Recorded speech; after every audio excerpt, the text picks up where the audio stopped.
Welcome to But Are There Dragons, a podcast where two friends pick a book at least one of them has not read and work their way through it a few chapters at a time. I'm your host, Kritter. And I'm your host, Jessica. And we're kicking off this adventure with The Hobbit by J.R.R. Tolkien, with me as the resident Lord of the Rings veteran. And me as the Tolkien first-timer. In this, our first episode, we're going to cover chapters 1 and 2. Before we dive in, Jessica, how are you feeling? I'm still just ridiculously excited. I am so excited to do the project, and I'm so excited to have a way to rationalize reading this 30 years late. So basically, excited. I love that, the excitement. Okay, well, you know what? I'm not going to mess around. Let's just dive right into it. This is my little baby version where I take notes and flag things. If you can't see it, if you're just listening, it is a paperback with a very small paperback with a green cover with who we find out is Gandalf approaching a green door in the Shire. So this is my notes book, although I am reading the audiobook narrated by Andy Serkis, which has been an absolute delight. So I'm working with multiple platforms here. Nice. It's been great. Okay, so let's start. Chapter 1, an unexpected... I think we should also tell our audio listeners that you have very conspicuous Post-it notes sticking out of your paper copy. That's a good point. I have that. I think that's a good thing to point out because I know that means there's more to come for me. There is. Yes. Well, I mean, I have this all outlined. I'm nothing if not an extreme planner. So absolutely, I've got questions for you. So yes. I hope that's okay. Bring it. Okay. Chapter 1, an unexpected party. And no, I will not be reading the entire chapter, but I will be reading this. In a hole in the ground, there lived a hobbit. Not a nasty, dirty, wet hole, filled with the ends of worms and an oozy smell, nor yet a dry, bare, sandy hole with nothing in it to sit down on or eat.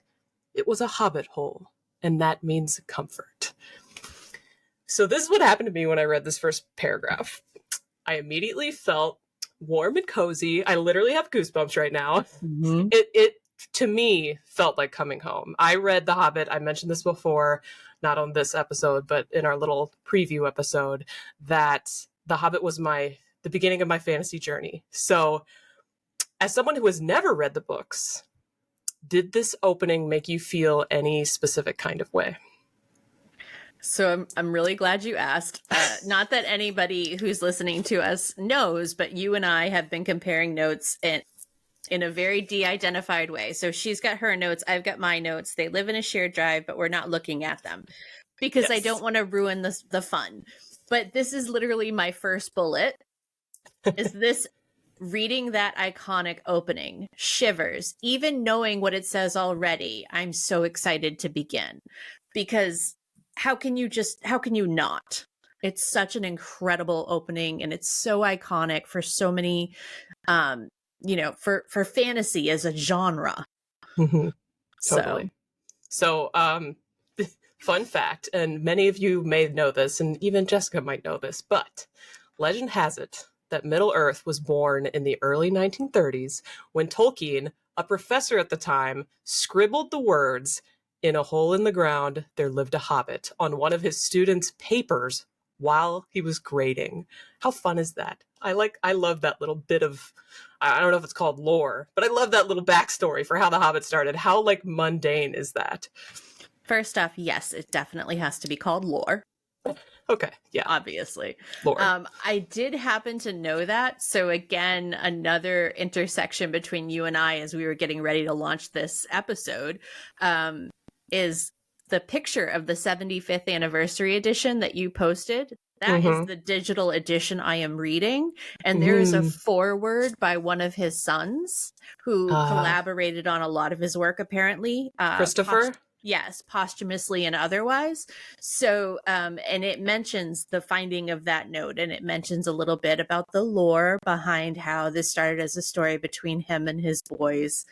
And it's just really lovely. And so that cozy feel that you talk about is just there the second you open the door, right? The second you begin, it's right there. That's so true. I'm just like so warm and cozy. Just this whole first chapter, especially, was just like it was like coming home. Mhm. So, speaking of Tolkien, in the first 2 pages alone, we get a taste of Tolkien's narration style.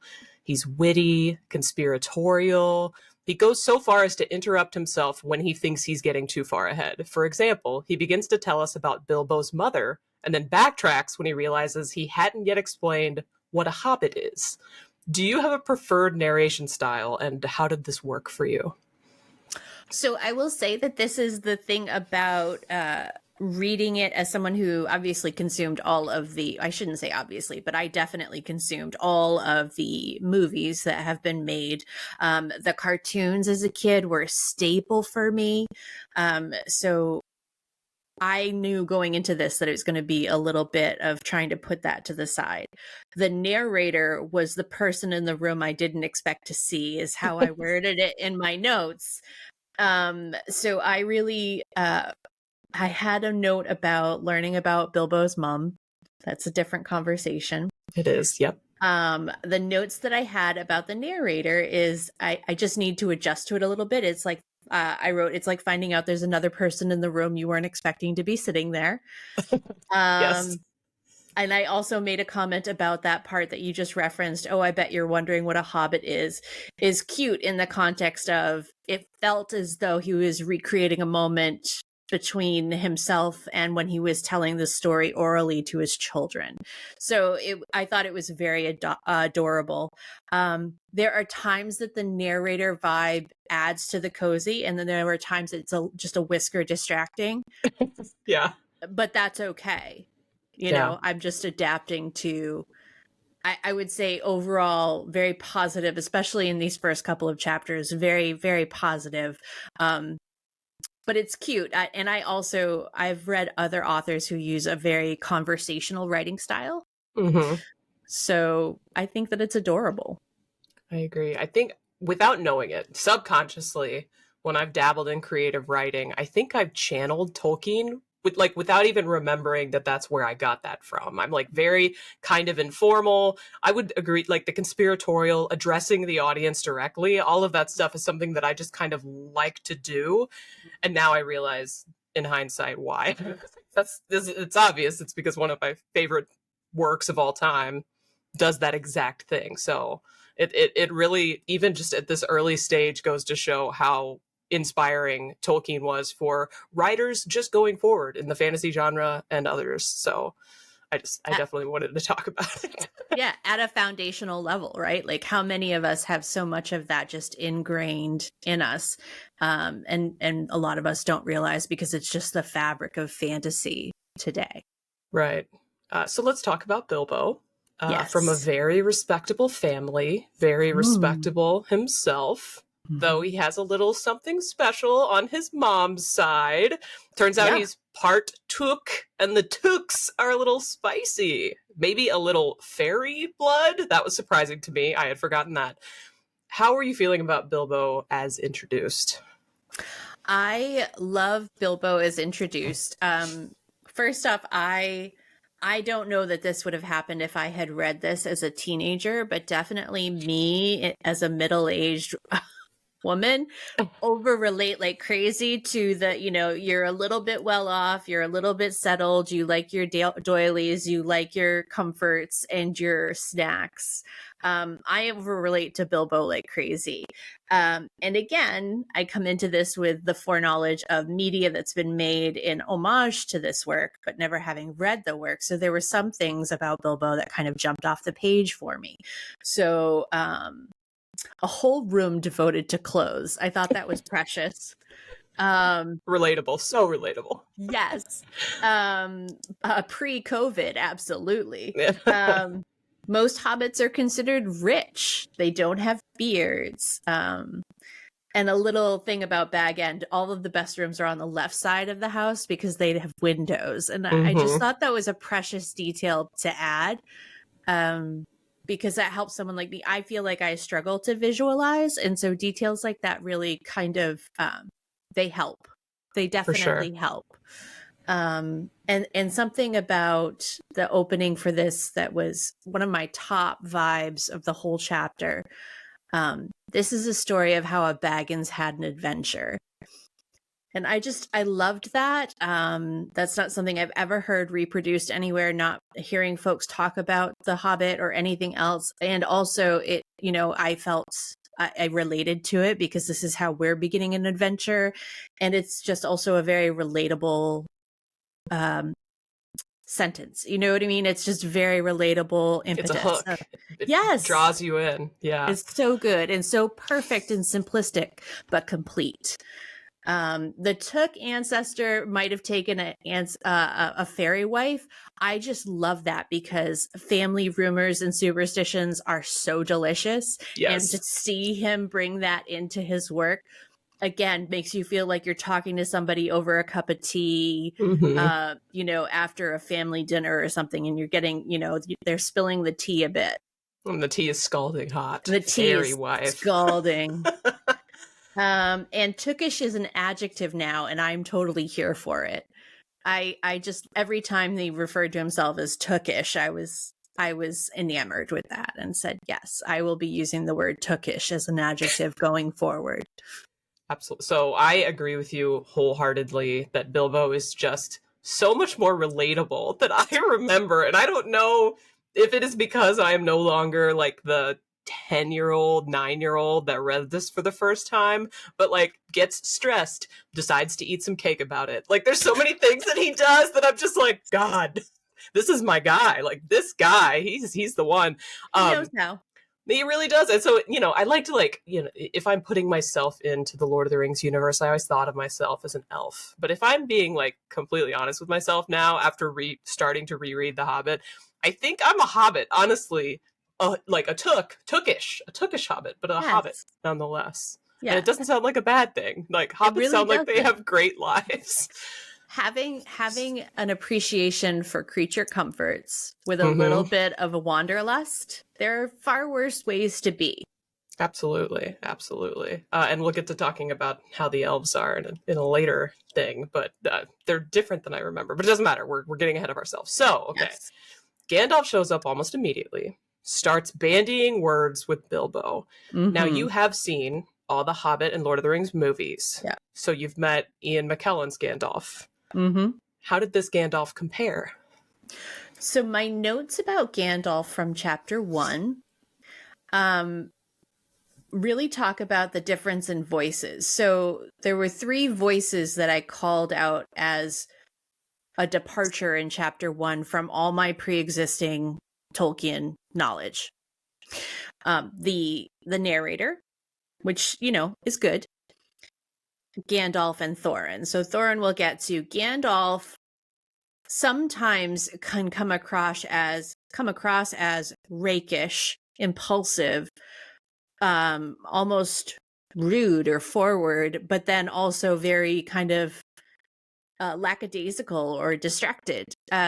Now, to be fair, I've seen elements of all that at different times in Sir Ian McKellen's portrayal of Gandalf.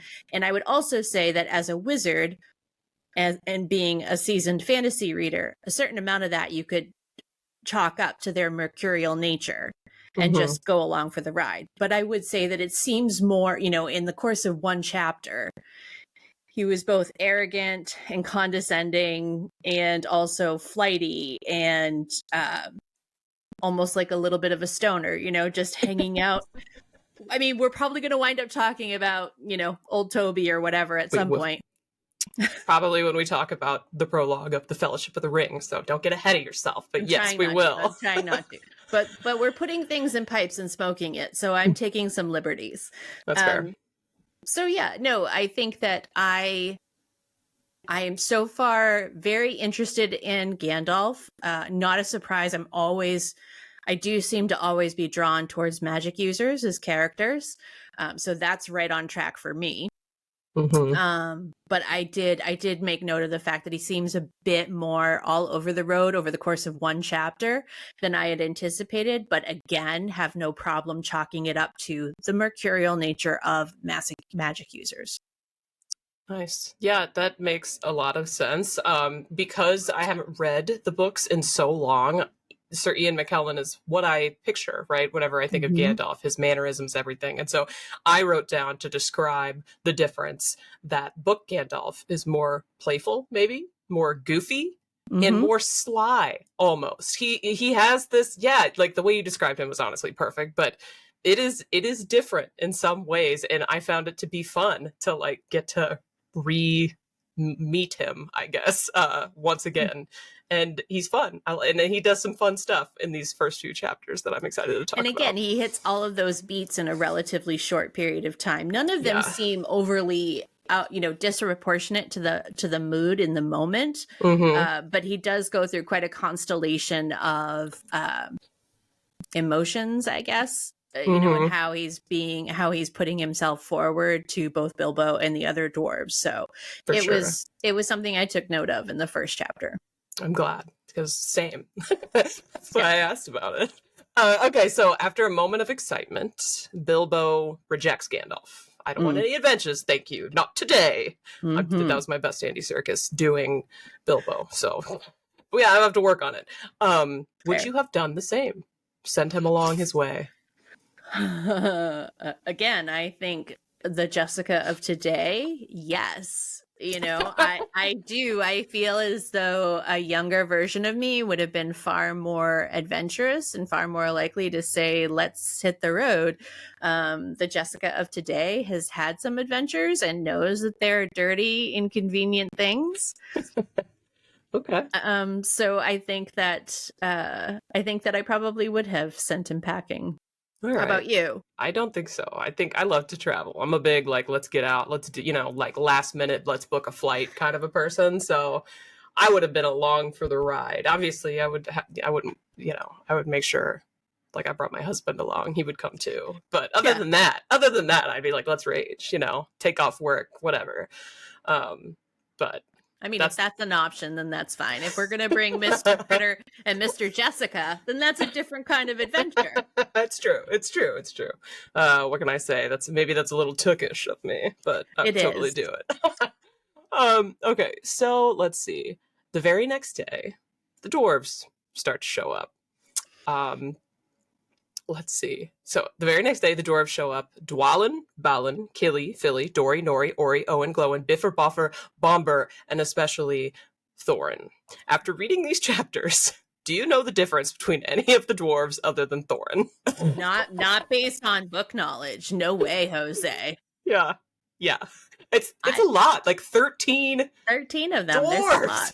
Yeah. It's a lot to remember. They do slowly distinguish themselves, mainly Thorin, but yeah, the Mm-hmm. other ones, it takes a minute. So how would you react if 13 dwarves showed up asking for various different beverages and foodstuffs?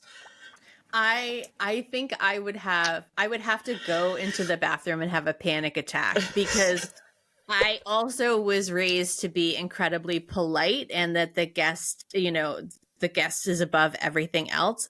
And so trying to find a way to seed and feed and water all of those folks while also going, what is happening in my house right now? Right. So I again over related a little too much to Bilbo in that to have 13 strangers show up at your door. Also, there was a spot when that cavalcade of dwarves first began where it says Bilbo was fond of visitors, and I took specific note of that he considered himself fond of visitors up until that point. Yeah. Yeah. There's a limit to everything, I think. Yeah. And that's a fair limit. Like, that was a lot all at once. I'm not gonna lie, like, obviously they don't have ring cameras in Middle Earth, but I am one of the people. I am of the sort that does not answer the door when I'm not expecting someone. Granted, he was expecting someone, so I guess it makes sense that he answered, but like, had Bilbo had a ring camera, I do wonder if he would have answered. Like, there's a random Yeah. dwarf on my doorstep. Maybe I'll pass. Nobody's home, thank you. But yeah, it's a tricky situation when you open the door and they kind of let themselves in. I feel like that's a meme in the making. Somebody send ring cameras to Hobbiton and see what happens. Way fewer impromptu whole Mm-hmm. day dinner parties, I think. Mm-hmm. Yeah. So they have a dinner party where they have multiple meals and teas and whatever. But before they get down to business, we get a couple of songs. What basically amounted to Whistle While You Work and then the Misty Mountains song. Did you like the songs? I very much do. So I made note of this as well because the music in the Hobbit movies for the Blunt the Knives and Bend the Forks, or I'm sure I'm saying that wrong, and the Misty Mountain song, I love those. Those are permanent parts of several playlists that I have. And I love the fact that, and I did know this going into it, that Tolkien specifically made use of song. So I loved that. However, the part that threw me off was all of them going to get random instruments. So my note just reads, holy shit, dwarf house band vibes, because they literally brought a whole ensemble of instruments and played, you know, what would essentially be a full concert in my mind. So it was great. It was beyond what I expected. That source material had even more going for it, you know? Mm-hmm. Yeah, so I will say that if anyone is tempted to start reading and they're not sure what version to read, I think that Andy Serkis's performance in this chapter, and then also in a chapter that's coming very soon, makes the audiobook 1,000% worth it. He sang the songs, and yeah, and so listening to that, just like, granted, the bash the plates and whatever song was like, it was more jumpy and like not as intense, but like that Misty Mountain song gave me the chills, and I was fully on board with Bilbo when it ended up waking up his inner Took and getting him inspired to join the journey, because it was just so awesome. And granted, I love the version in the Hobbit movies too. That one's incredible, but just hearing it from a different person in this context, not expecting it in an audiobook, very pleasing, let me just say. So, and I'll do the plug for the alternate media. So again, we read differently, right? Like you read by audiobook, which is awesome. And I read on my e-reader because it allows me to take notes, because I'm diametrically opposed to actually writing in my books, because I want my books to be pretty afterwards, because I put them on my shelf like trophies. Like I could never do that. She's pointing to the marking up of the book. Yeah, no, I'm pointing to the post-it notes, because I also will not be writing in my books. Yeah. So I use and also the Kindle is just very, very convenient for me because it lets me take my whole library everywhere I go. So I'm not an Amazon shill, I swear. Anyways, the 75th anniversary edition has audio clips even in the ebook version. What? Of Tolkien doing readings of different sections, including the songs. Shut up. Yes. That's so cool. So we can swap media sometimes. So we should. Yeah. There was that. And then the other thing was the section, hold on, where you were talking about relating to Bilbo when the Misty Mountain song ended and he felt the call to arms. I really thought I had a note on that, but I guess I didn't. But I would just follow up with absolutely 100% related in that moment. That how could you not? How could you not feel the rise to hit the road?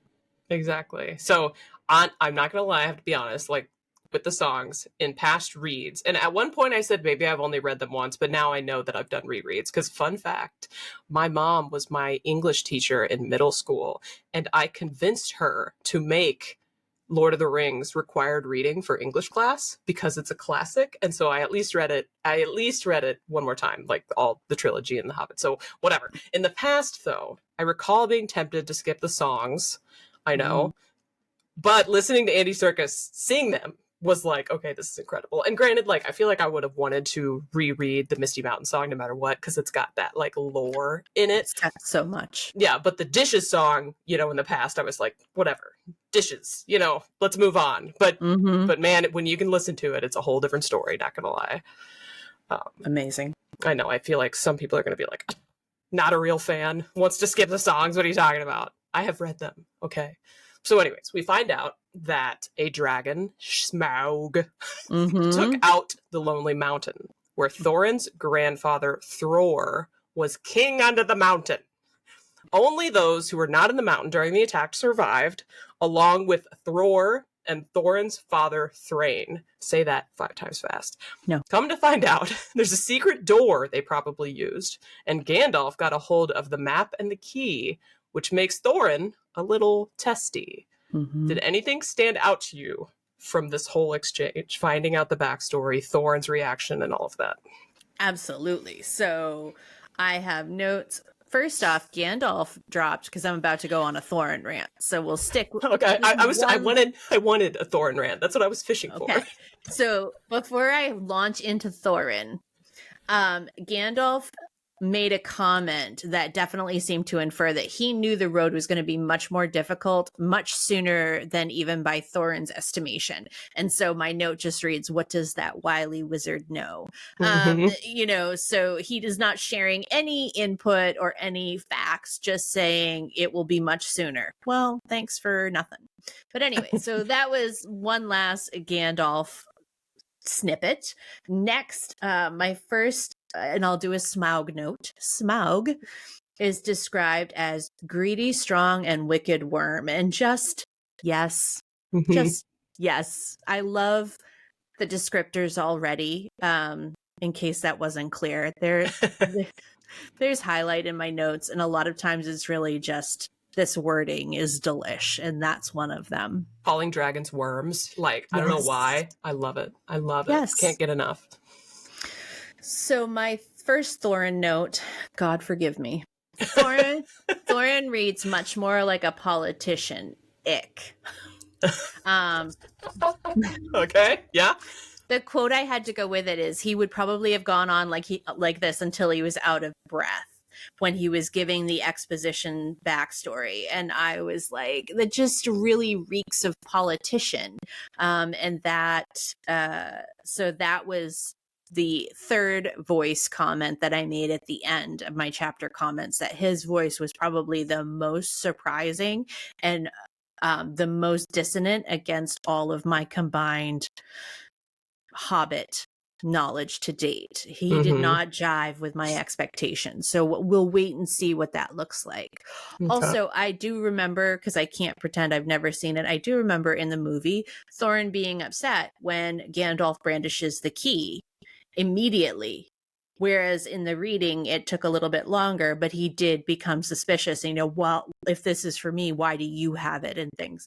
However, that leads to a thing that I liked about this little bit of expo dump, which was I didn't know about the necromancer and backstory for Thorin's dad. So I found that to be fascinating, and I can't wait to hear more about that if there's more that comes from that. So that was kind of neat, hearing backstory that, didn't make the cut for the movies. And I know broadly that there's big differences between this work specifically and the movies, but it's always fun when I find it. For sure. So out of this whole exchange, the one note that I took, obviously I loved all of it and hailed it all, other than the question that I wrote. The one note that I took was, I liked how Bilbo went full lawyer mode. I know, it's surprising that that's something that would stand out to me. Like, give me the deets. Like, the way he is when someone asks him to borrow money, that's how he was with them. Like, I found that to be incredibly relatable. Like, I need to know all of the information. Thank you very much. Like, it was, yeah, Bilbo and me, we are honestly, like, we are like this. We are buddies so far. We'll see if he betrays me later. All right, so, oh yeah, okay, so I also took a note about the throwaway necromancer comment. It got my attention. Like, more powerful than all the dwarves in Middle-earth combined, says Gandalf. Almost kept Gandalf from escaping. Like, who is he? Like, yeah, I want a story with the necromancer. I don't remember ever hearing about the necromancer. I'm also not somebody who pored over these movies year after year. For all I know, necromancers were referenced kind of tangentially through Lord of the Rings, and I just didn't pick up on it. I'm not a huge, I shouldn't say that, but usually not like a huge keeper of the details. I'm not going to sit here and pore over the book and say, you forgot this on page 497. That's not really how I roll. Yeah, I feel like, I've only seen the Hobbit movies like once or twice, maybe only once, because again, they were not my favorite, although I will admit, since we're talking about Thorin a little bit, that Thorin was daddy. Like, okay. And and so other than that, like, I vaguely recall there being some like magical battle involving Galadriel, but that might, like, in my brain, I'm like, was that the necromancer? But I'm not sure. Can't remember. So it doesn't matter. And it's not in The Hobbit. So we're moving on. So they all decide to go to bed. Their hand-selected burglar is Bilbo for some reason. And with the plan of leaving ere break of day after a breakfast provided by Bilbo. And then Bilbo decides to sleep in. What a start to an adventure. Do you have any thoughts at the close of this first chapter? My thoughts at the close of this chapter really boil down to same Bilbo. Hard same. I would absolutely oversleep. I know that's not helpful, but it is so true. So true, so relatable. Like, he is our relatable king. It is uncanny how much more I'm relating to him as an adult than I did as a kid. Yeah. But yeah, anyways, we love him. And that's why, and that's on rereads and why they're so valuable. Okay, chapter 2, Roast Mutton. Bilbo wakes up late, finding his company gone, begins to forget about them until Gandalf shows back up. Thorin and co. left him a nice little note that read a lot like a contract accepting his services. But he's supposed to meet them in 10 minutes at the Green Dragon Inn. Is this how you expected the adventure to start? A contract and a rendezvous point? Yes, something had to break him out of the comfort, right? So I think that's the downside of being a comfortable and reputable Baggins. You need something to break you out of it. So I think that it's a great way to start. And then my very first note is leaving second breakfast half finished. The only real regret. Absolute tragedy. Just R.I.P. that second. Yeah, you know? And if you keep going through the chapter, there weren't a lot of second breakfasts left to him on these travels. So he didn't even know it was his last second breakfast for a good long while. True. Unintentionally procrastinating something is also, once again, gosh, we need to stop saying this, super relatable. But okay, so I had to, I don't know if I noticed this in my first read, but on this read, I noticed something in the note that they left him that made my hackles rise. Basically, I find this to be an imperfect contract, and I'll explain to you why. Terms: cash on delivery up to and not exceeding 1/14 of total profits, if any. That's the part that I didn't like, because up to and not exceeding does not imply that you will get 1/14. It implies that that's the most that you will get. They can literally give him 0. So I think he needs to clarify that with them before they get there, because, you know, they could just be like, we didn't promise you anything except for traveling expenses, which was explicit. So anyways, that's so I think the important question here is, did middle school Kritter pick up on that nuance? I don't think so. I don't think I did. Or is this adult Kritter kind of bleeding through a little bit into the experience? I think it is. But once again, that's on rereads, right? You discover new things. And in my mind, I'm like, okay, I don't remember how this pans out. Like, do they eventually try to screw him over? And that is going to be something that I will learn, like, again, whether it happens or not. Yeah, we'll learn together, because I can't frankly remember. But in this, like, with this contract, they absolutely could. So I'll just keep my eyes peeled for that one. Amazing. Okay. So the journey starts out super pleasant, especially since Gandalf hooked Bilbo up with pocket handkerchiefs and his pipe and tobacco after he forgot them.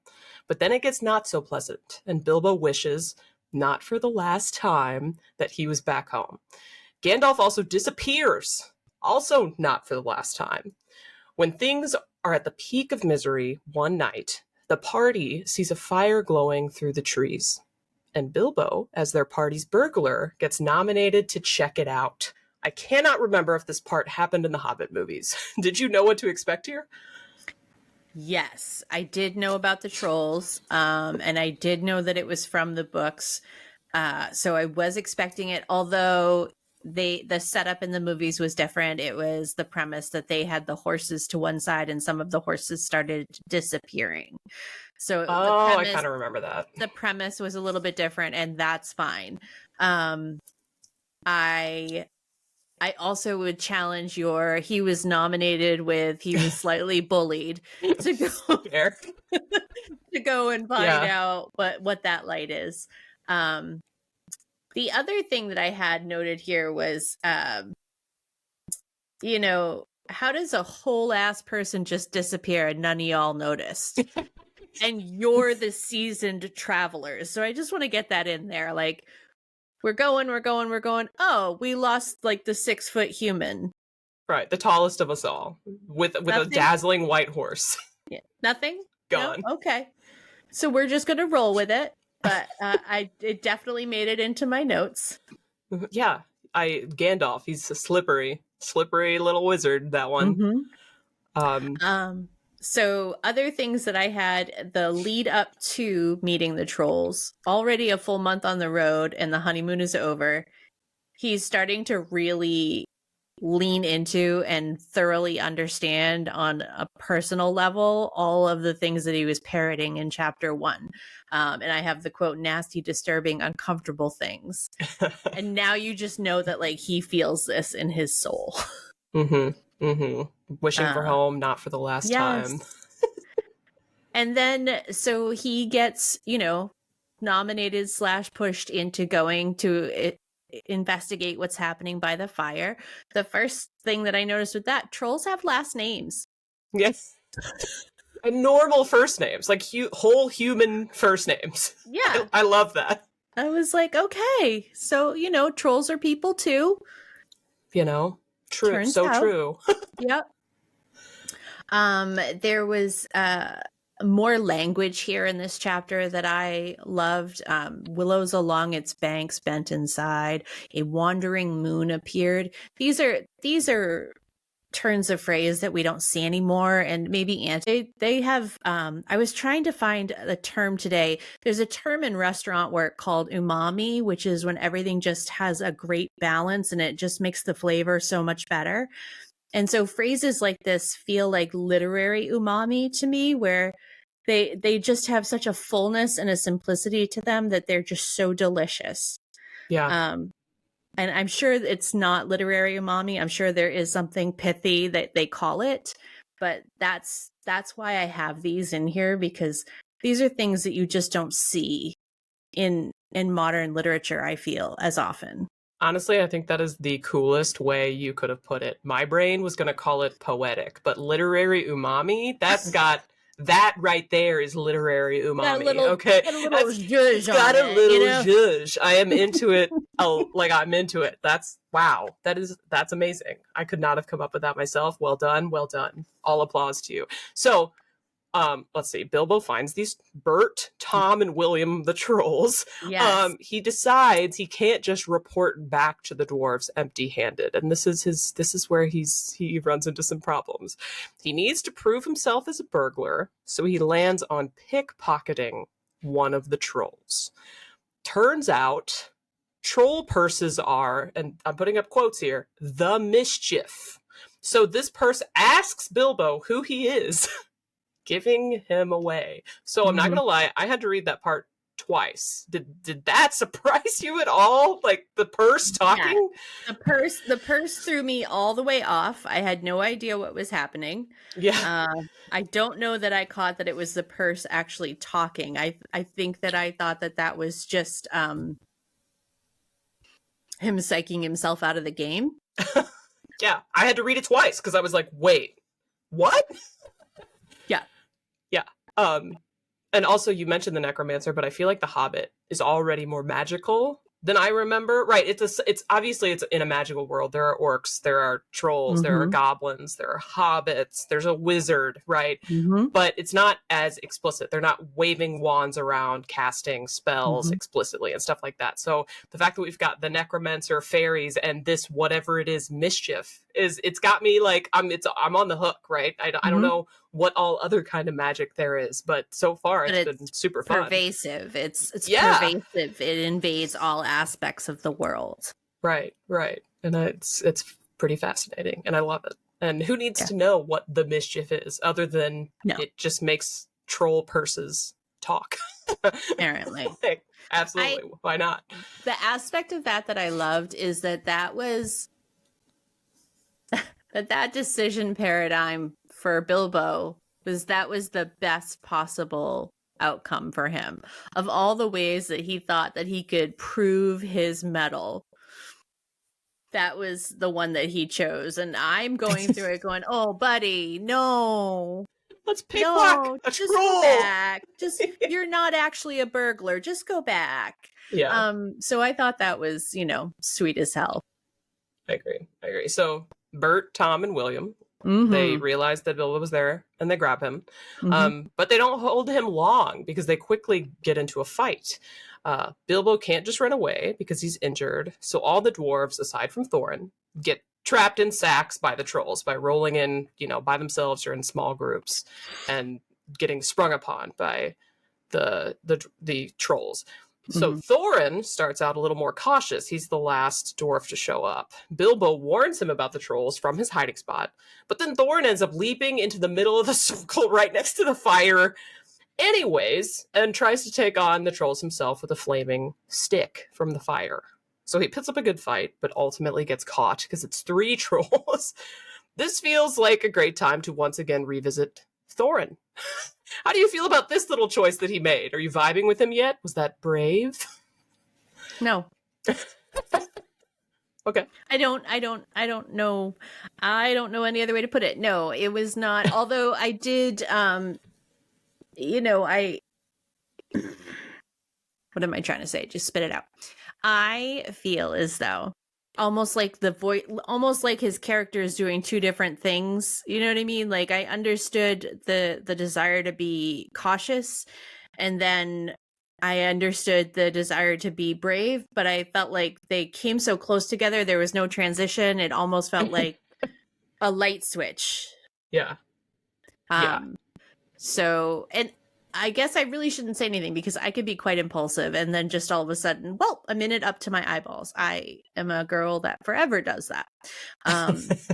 Even in my not so young age anymore, I'm still guilty of that. So they happen so close together that it almost feels like there's 2 personalities happening there.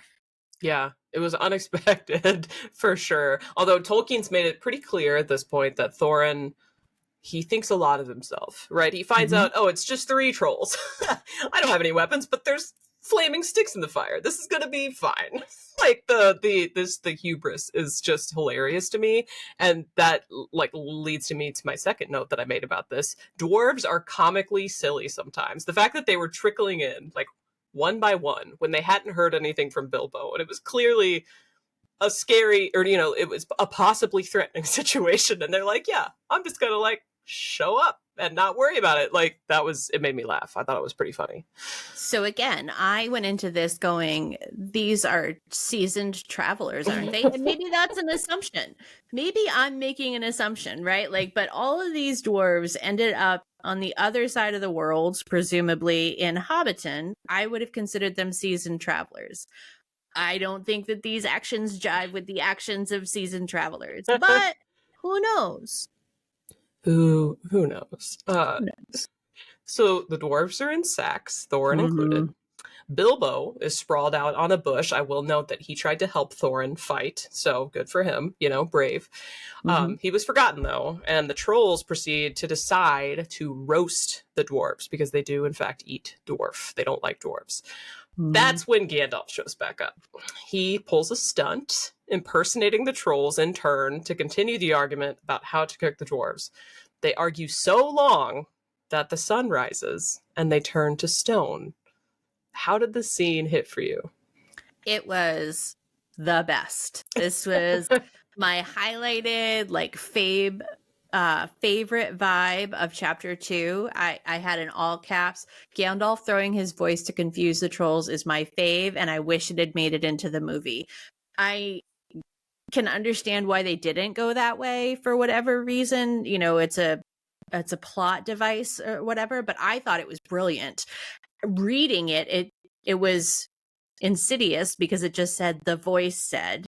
So I went back a couple and I was like, wait. So it was fun, and it lends itself well to written media, because like I said, it took me the first volley of dialogue to go, hey, wait, that didn't say Bert said, it said voice. Mm-hmm. So yeah, that was my fave part of chapter 2. That's amazing. So it's definitely one of the more iconic scenes in The Hobbit. Bilbo, I don't know if it's in the extended edition or in the regular version, but in the Fellowship of the Ring, you can hear Bilbo telling a bunch of Hobbit children this story. He even says like, poof, they turn into stone.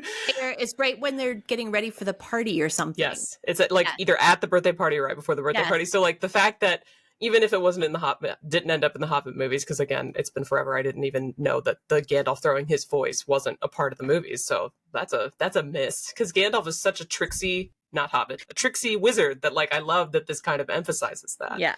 So they did have Gandalf break the rock to reveal the sun. Oh, I remember that now. So they did that. They handled it that way, and I don't make movies. Nobody asked me my opinion. It's cool. It doesn't matter. But reading it, I was like, this would have played in my mind. I thought this was really fantastic, and it was legitimately my favorite part of chapter 2. That's awesome. I love that we can take note from this that Gandalf does good impressions. And I can't emphasize enough that I'm like, so Andy Serkis in the audiobooks, he does the best impersonations of the actors from the movies, right? So we're getting, we're getting Ian McKellen's voice coming from Andy Serkis. So just imagine, like, Andy Serkis doing Ian McKellen doing Trolls. Gandalf doing Trolls. Oh my god. It was It was spectacular, and I really liked it. It was a good one to listen to for sure for the first time. So the party ends up looting the Trolls lair. Thorin and Gandalf land some fancy swords, and Bilbo nabs a little short sword. Was this giving D&D for you? Because that was the vibe for me. It was a little bit. Also, the other thing about the looting that got to me is it kind of stepped up the creep factor a little bit, and I can explain what I mean. He's describing the clothing of their victims hanging in their cave, and in that exact moment, my mind was like, you're telling this story to 2 small children. Yeah. And for whatever reason, I went, ooh. It's creepy. It's scary. It's effective, right? Like, there's no blood or guts or anything about it. But it does, just in that moment, I remembered that this started out as a children's story. Yeah, and that we'll revisit that notion in future chapters, because there are times I remember being scared as like a 4th grader or whatever it was that I read it first. Yeah. Okay, so Thorin then, suspicious, asks Gandalf where he was. Gandalf gives him a typical cryptic answer. He went to look ahead, and what got him to come back was looking behind. So I'm fine. I literally wrote, I'm finding Tolkien's writing incredibly poetic. Now I'll just say that was a little bit of literary umami that I really enjoyed from this chapter. It's just like, who talks like that in real life? Like, wizards, I guess. It just had a beautiful ring to me. So like, at the this is the last thing I have for this second chapter, the writing. Like, you've already kind of admired it, but do you have any other like passages, any like stylistic points, anything you want to say about the writing before we send off? Well, funny you ask. I do have one last quote. Amazing. Look at us. It was about the trolls, and it's just all alone unless the birds perch upon them. And I was just, again, it's not an overly flowery sentence, which sometimes they are. This one's not, but it conveys so much, and I just thought that was really something else. And my final thought for the chapter was, it's going to be so much harder to not compare than I thought, so bear with me. But it's okay. It's an interesting perspective to have like seen. And also I feel like a lot of Tolkien stuff is just kind of in the zeitgeist now. So there are things that even people who haven't seen the movies, which what are you doing, by the way? But people who haven't seen the movies might even know some stuff about this book because it's just pervasive. So mainstream in in this culture, at least, right? If you're somebody who likes fantasy and you haven't avoided it or you don't pursue it or whatever, it has informed so much art in the last 90 years. Right. So that was going to be it for this episode. We will say to read chapters 3 through 5 for next week. Some of these a few of these chapters are pretty spicy for next week, so I'm pretty excited about them. And Jessica, do you have any final words before I send them off with our outro? Just so far so good. You know, chapters 1 and 2 is a great way to set the stage. You know, I've already seen multiple places in the world. I've seen Hobbiton, I've met dwarves, and now I've met trolls. Holy catfish. So I can't wait to see where we go next week. I totally feel that. I was going to mention and forgot to mention the pace. It is like a breakneck pace. This is like a much smaller book than I recall, but something relevant happens every chapter, and I'm finding that to be very nice. Absolutely delightful. So, okay, all that being said, thank you so much for tuning into episode 1 of this brand new podcast, But Are There Dragons? Brought to you by your hosts, Jessica Sedai and Kritter XD. Don't forget to follow us at But Are There Dragons on YouTube, Instagram, and TikTok, and But Dragons Pod, just one T, on X, formerly known as Twitter. You can also find Kritter at Kritter XD, Kritter with a K, on YouTube, TikTok, and X, and at Kritter_XD on Instagram. You can find Jessica by searching Shelf Indulgence on TikTok, Instagram, and X. That's it for today. We're workshopping catchphrases, so let us know on social media how you feel about this one. May your sword never glow and your ale always flow.